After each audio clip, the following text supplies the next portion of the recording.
chose est codifié par la loi, est considéré comme court tout film ne dépassant pas 59 minutes. En Amérique, le seuil à ne pas dépasser, pour rester dans le court, est de 45 minutes. Cependant, tous les films dont la durée dépasse 30 minutes sont appelés des moyens métrages. Et ces moyens métrages ont des difficultés à être acceptés dans les festivals qui sont réservés aux courts métrages. Un court métrage est un film d'une durée plus courte que la durée classique des films commerciaux.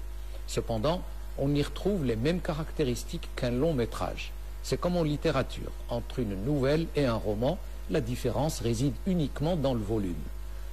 Peu, pour ne pas dire pas du tout, répandu dans le circuit de distribution classique, le court-métrage profite tout de même d'un grand intérêt dans les festivals.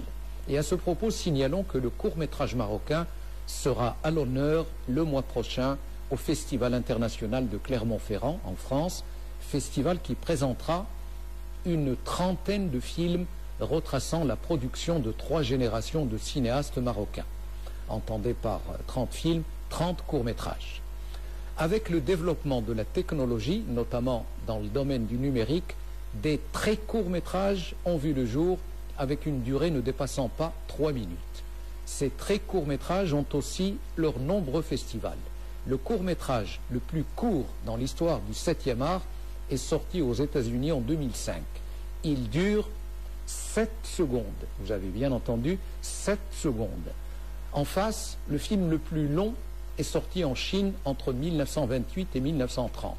Il dure plus de 26 heures. En deuxième position, on trouve un film français de 1996, durée 24 heures, et au troisième podium des films les plus longs, le Canada, le Japon, la Finlande, la Norvège et la Nouvelle-Zélande, avec un film de 15 heures pour chaque pays.